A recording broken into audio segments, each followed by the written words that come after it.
Hi, everybody. Welcome to English Digest. I'm Stephanie. And I'm Tom, and today we're going to the Czech Republic, which of course is in Eastern Europe.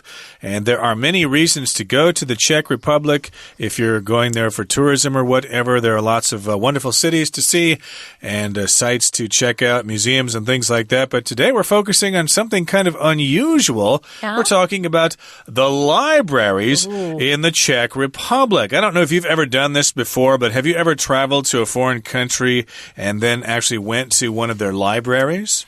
Do you know what? I've never done that. And you would think I would do it at least in Paris. I was there as a student for a while. No, I haven't. Have you? I can't recall ever doing that. Yeah. But I suppose there's no reason not to go to a library, although they are kind of quiet, and you got to behave yourself. You can't make obnoxious noises and things like that. Yeah. No, Tom. You can't burp or things like that. No. But in any case, the reason we're talking about libraries in the Czech Republic is because there are so many of them. The Czechs really like reading and they like their libraries. And it might be a lesson for us all because nowadays, I think, because our smartphones and social media and stuff like that, we don't really read books like we used to. So maybe we can learn something from the Czechs after all. So let's talk about their libraries in today's program. Let's get to it. Let's listen to the entire lesson right now.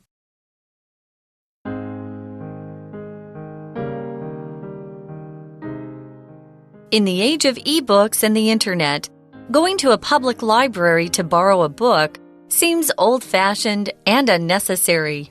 At least one country, however, is clinging to this practice. The Czech Republic. Here, there seems to be a library around every corner. In fact, it has the densest library network in the world, with one library for every 1,971 Czech citizens. When population size is taken into consideration, this ratio is 10 times higher than that of libraries in the U.S., which has one for every 19,583 people. What sets the Czech Republic apart from the rest when it comes to these public establishments? One reason is that until 2001, it was a requirement for all communities from big cities to small villages to have a library. This law, enacted in 1919, was passed with the aim of promoting universal literacy and education across the newly independent country. The strategy was an effective one. Czechs developed a strong reading habit, and even today those who visit libraries buy more books, 11 a year on average, than others, said Vit Richter, director of the Librarianship Institute of the Czech National Library. Not only are libraries widespread there, but they also serve as some of the most beautiful venues in which bookworms can spend a quiet afternoon. The Clementinum, for example, is considered one of the most majestic libraries in the world, an exquisite example of Baroque architecture. The facility was first opened in 1622 as a college library. The historical building features stunning fresco paintings on its ceilings, rare globes, and over 20,000 books. It's easy to see why, instead of remaining relics of the past, Czech libraries hold such a rich significance for the nation's culture.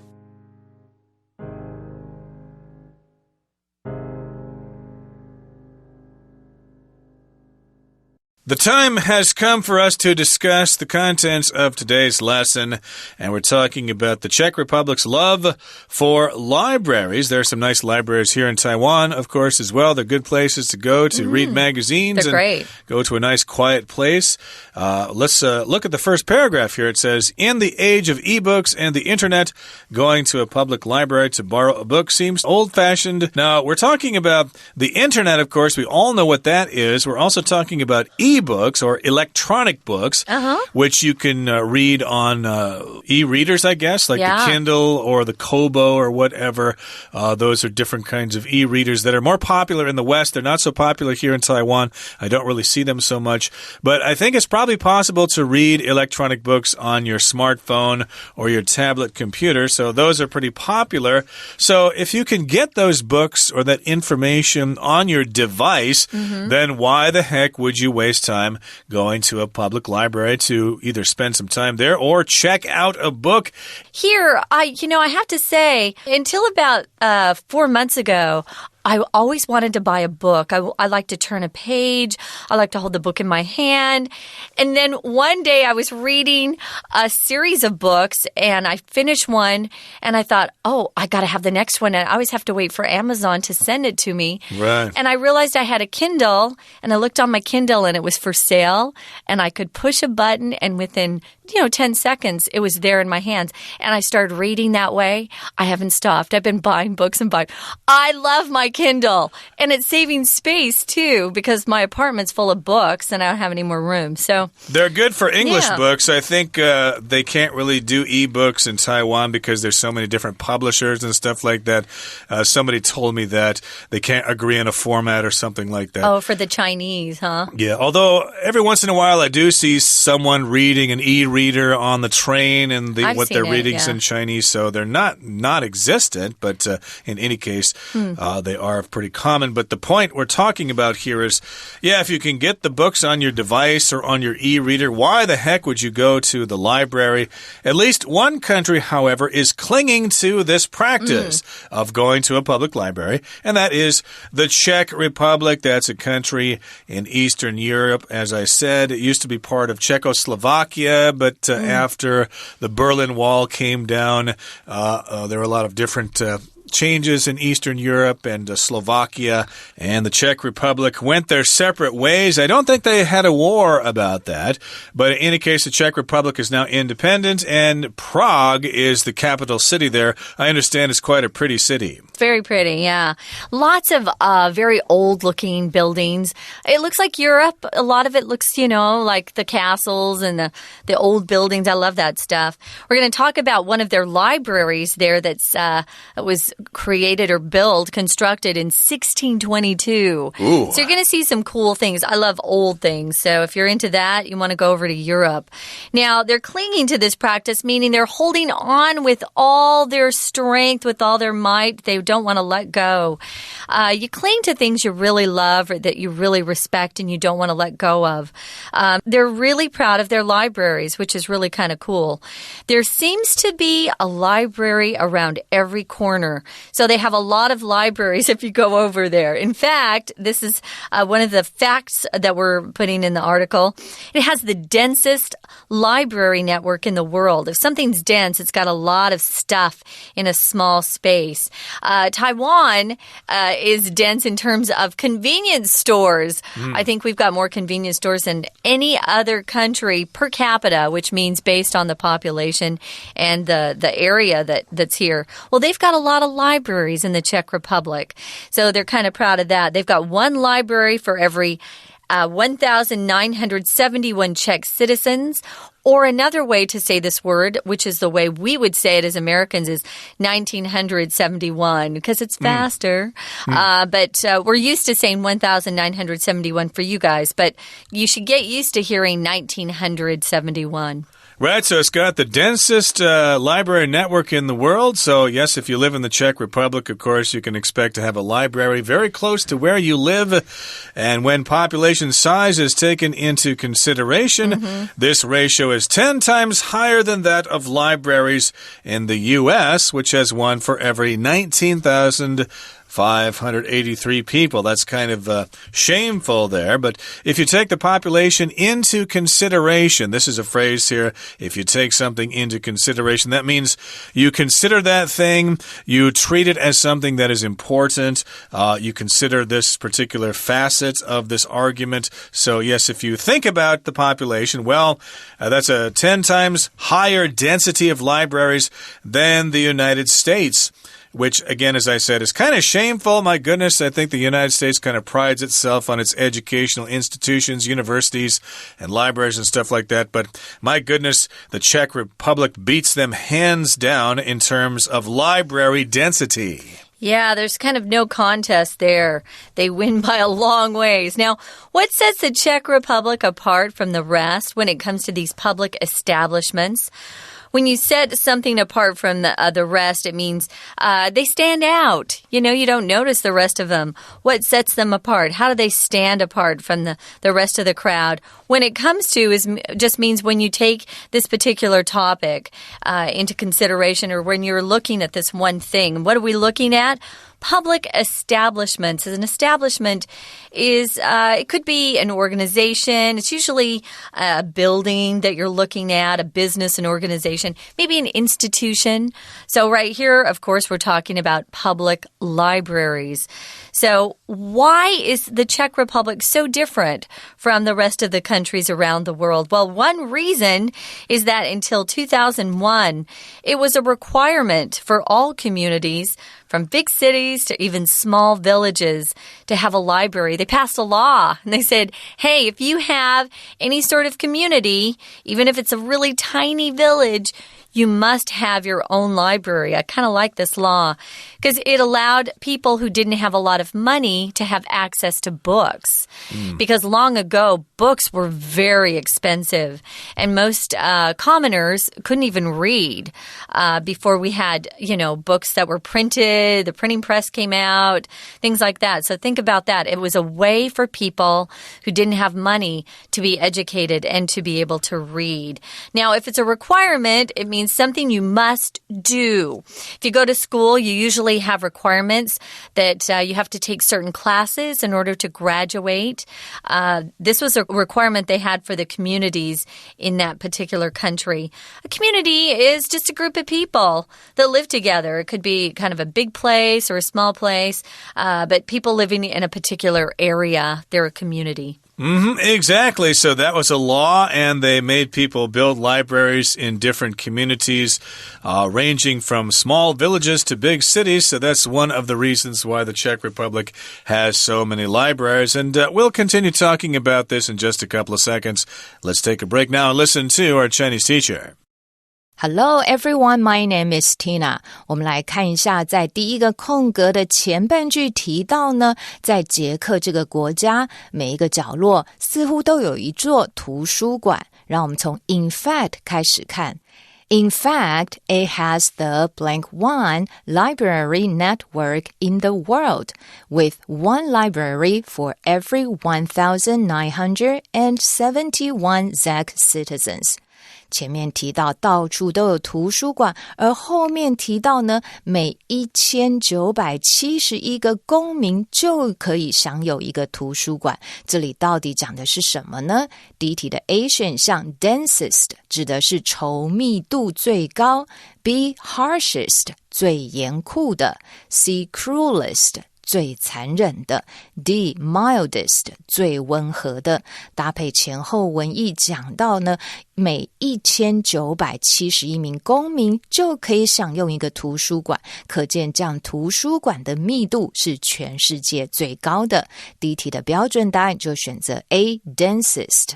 接着第二个空格，这里的句子提到 When population size is taken into consideration, this ratio is 10 times higher than blank 2 of libraries in the US.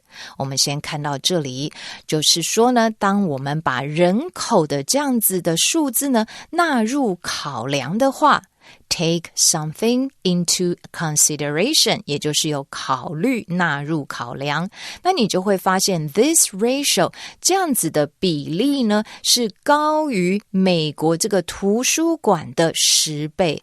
要注意哦，我们比较的必须是相同等的东西，这里面比较的就是 this ratio 这样子的比例，比起美国的比例来说要高出10倍，所以搭配文意跟文法，在这里我们要用的是跟前面代替普通名词的 ratio， 我们就可以选择 C 选项的 that。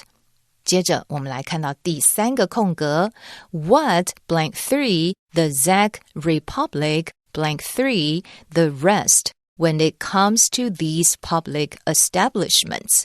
我们首先来看一下这个句后面提到，当提到这些公共建设的时候，到底是什么呢？第三题的 A 选项 ranges from 范围从哪里到哪里， B. Gets away from 让某人逃离 C. Prevents from 阻止避免什么的发生 D. Sets apart from 使有别于其他，所以到底是什么让捷克跟其他的国家不同？当我们谈到这些公共建设呢，后面就有在谈到它有非常多良好的公共建设，让捷克跟其他国家是非常不同的。所以在这里搭配文意，第3题的标准答案我们就选 D. Sets apart from。We're going to take a quick break. Stay tuned. We'll be right back.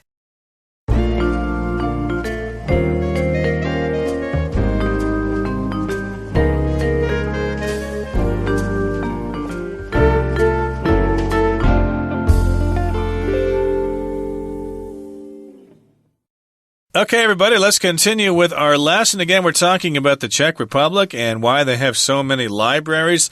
Well, one reason why they have so many libraries is that it's a requirement. All communities ranging from villages to big cities have to have a library. And this law, enacted way back in 1919, was passed with the aim, or with the goal, of promoting universal literacy and education across the newly independent country.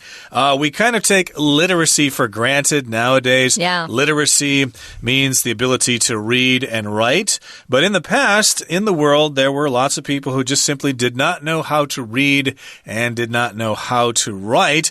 So they wanted to promote universal literacy. Universal doesn't necessarily mean throughout the world. They wanted everybody in this country to be able to read and to be able to write. We want you people to be educated. We want you all to be able to learn things. We don't care what your political position is. We just want you to be educated so we can create a better community and a country and stuff like that. So again, they passed that law and it was enacted in 1919. To enact a law means that they write up the law and then the government body passes it and then it becomes law. You have to obey it or you will be punished.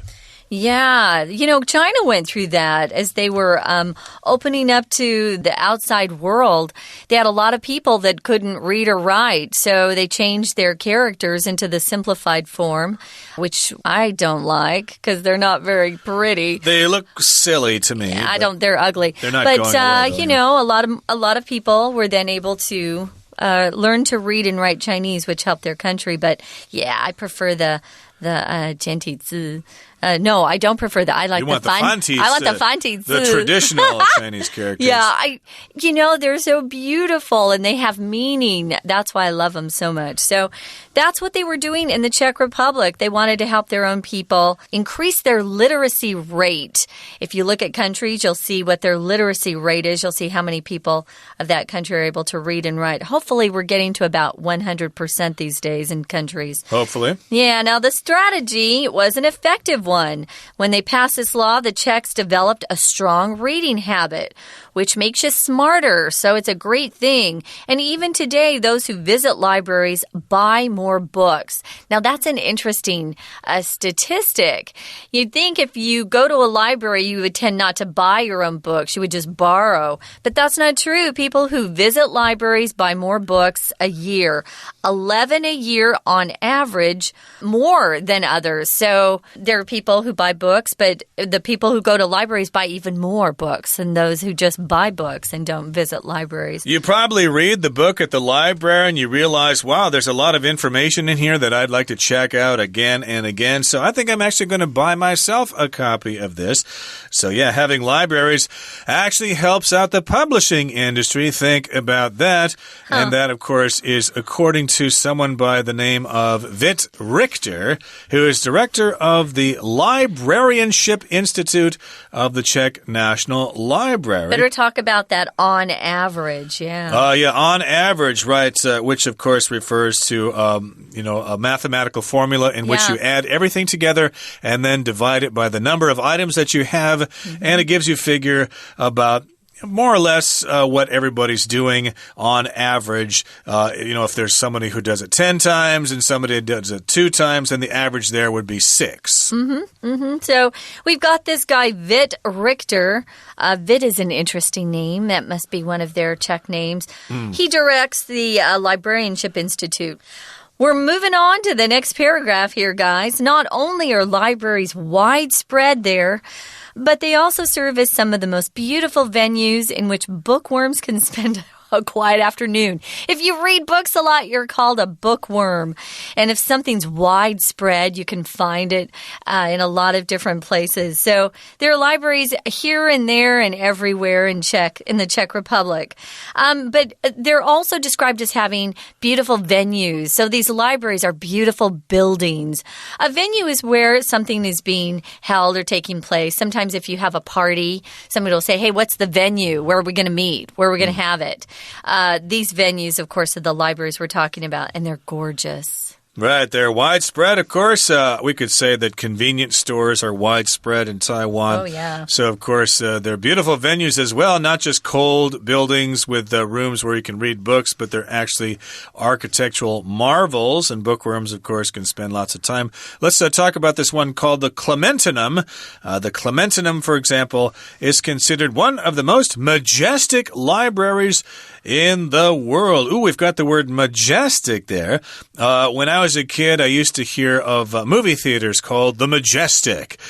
Dog Day Afternoon is now playing at the Majestic Theater. Get tickets now. But majestic just means it shows impressive beauty. It's dignified. It's kind of royal. It's something that maybe a king or queen would like to live in. Oh, yeah. It's a great word. If I see that, I always think of a king or a queen.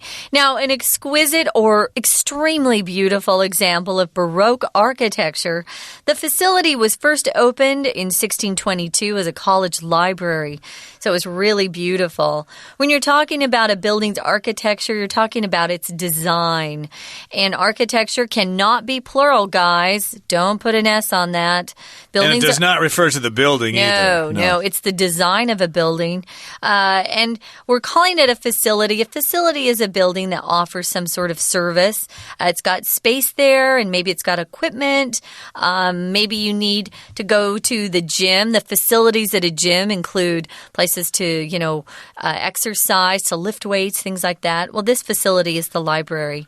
Baroque architecture refers to a type of design that was popular around the time that Bach was writing music. Okay. And I think of Baroque, it's very fancy. It's got a lot of design and it's ornate.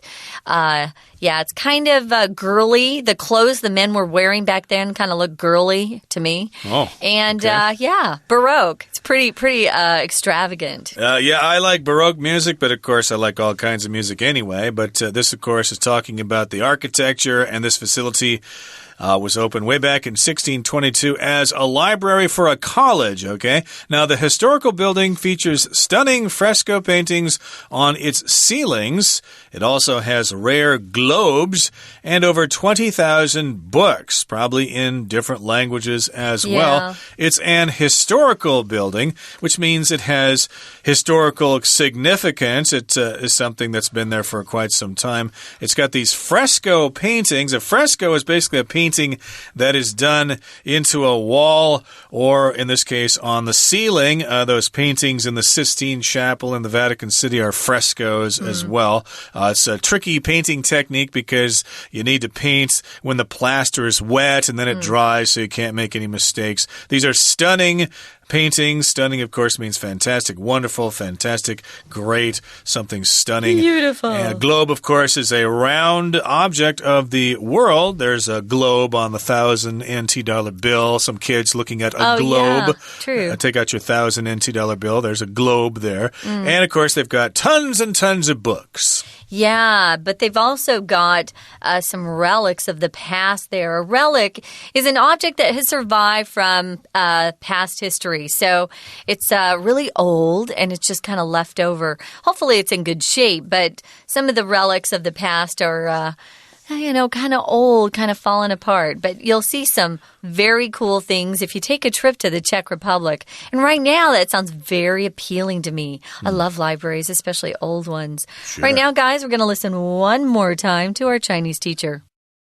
接着我们来看到第4个空格 This law enacted in 1919 was passed with the aim of blank for universal literacy and education across the newly independent country.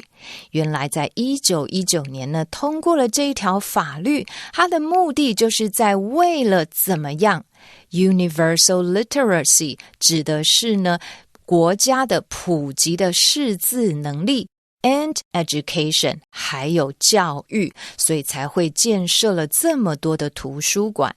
第4题的 A 选项 tolerating 容忍， B violating 违反， C promoting 改善提高， D protesting 抗议。其实有这么多的图书馆的目的就是要提高这个普及的识字率以及呢教育的程度，所以第4题标准答案我们就选择 C promoting。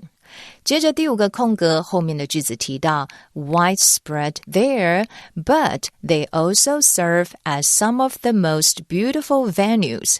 在这里提到呢这些图书馆呢好是怎么样子来说，同学要特别注意到是 not only 可以用来带跟后面句子的 but also 搭配，中文意思就可以解释成为不仅怎么样而且怎么样。那么呢 not only 放在句首的时候，后面的句子就要倒装，所以搭配文法，这些图书馆不仅呢是遍布分布的广泛，而且呢还可以提供一个很好的休憩的地点，所以搭配文意跟文法，第5题的标准答案就选择 B 选项的 Not only are libraries. 接着第6个空格 The Clementinum, for example, is considered one of the most blank 6 libraries in the world. 在这里提到的这一个图书馆呢，可以说是被认为是世界上怎么样的图书馆之一呢？后面有提到这个图书馆拥有着巴洛克的建筑，所以我们来搭配文意。第6题 A majestic 富丽堂皇的雄伟的， B realistic 现实的， C pessimistic悲观的， D athletic 运动的。有着巴洛克的建筑，这样的图书馆可以说是世界上最富丽堂皇雄伟的图书馆之一了。搭配文意，第6题我们选择 A majestic。